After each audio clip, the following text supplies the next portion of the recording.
এই কবিতাটি মধ্যযুগের কবি আব্দুল হাকিম রচিত বঙ্গবাণী।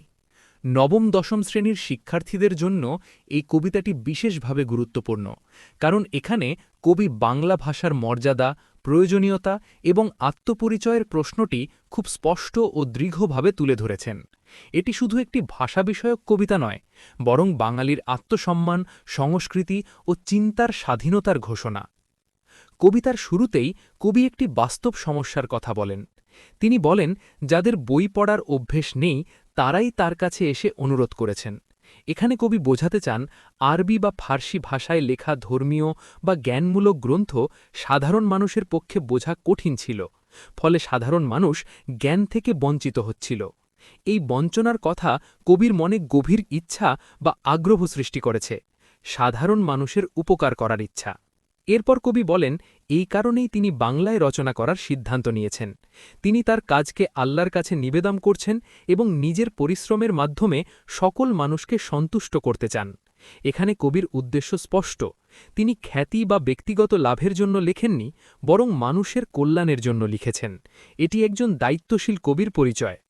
এরপর কবি বলেন, তার আরবি বা ফার্সি শাস্ত্রের প্রতি কোনো বিরাগ নেই, অর্থাৎ তিনি এসব ভাষাকে অবজ্ঞা করছেন না, কিন্তু তিনি মনে করেন নিজের দেশের ভাষায় বিষয়টি বোঝা মানুষের জন্য সৌভাগ্যের বিষয়। এখানে কবি একটি ভারসাম্যপূর্ণ মত প্রকাশ করেছেন, বিদেশি ভাষার প্রতি সম্মান রেখে মাতৃভাষার গুরুত্ব বোঝানো। এরপর কবি বলেন, আরবি ও ফার্সি ভাষায় কোনো ভুল বা মতভেদ নেই, বিশেষ করে যখন সেখানে আল্লাহ ও নবীর প্রশংসা করা হয়। অর্থাৎ ধর্মীয় সত্য ভাষার ওপর নির্ভরশীল নয়, ভাষা বদলালেও ভাব ও বিশ্বাস একই থাকে। এই কথার মাধ্যমে কবি ভাষাগত সংকীর্ণতার বিরুদ্ধে কথা বলেছেন। এরপর কবি একটি গভীর দার্শনিক কথা বলেন। তিনি বলেন, যে দেশে মানুষ যে ভাষায় কথা বলে সেই ভাষাই আল্লাহ বোঝেন, কারণ আল্লাহ নিজেই নিরঞ্জন, অর্থাৎ নির্মল ও সর্বজ্ঞ।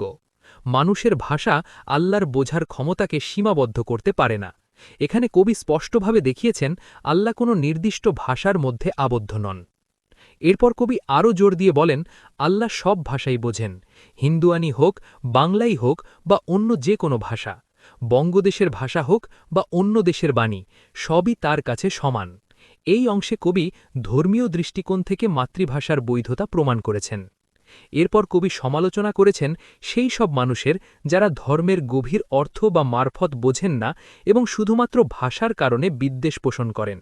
কবি বলেন, যারা হিন্দু অক্ষরে লেখা বলে হিংসা করে তারা আসলে সংকীর্ণ মনা। এখানে কবি স্পষ্টভাবে ধর্মীয় অসহিষ্ণুতার বিরোধিতা করেছেন। এরপর কবি আরও কঠোর ভাষায় বলেন, যারা বাংলায় জন্ম নিয়ে বাংলা ভাষাকেই ঘৃণা করে তাদের জন্ম পরিচয় কি তিনি তা বুঝতে পারেন না। এই কথার মাধ্যমে কবি ভাষার সঙ্গে মানুষের পরিচয় ও আত্মমর্যাদার সম্পর্ক তুলে ধরেছেন। মাতৃভাষাকে ঘৃণা করা মানে নিজের শিকড় অস্বীকার করা। এরপর কবি বলেন, যার মনে দেশীয় ভাষার বিদ্যার প্রতি আগ্রহ নেই সে নিজের দেশ ছেড়ে বিদেশে চলে যায় না কেন।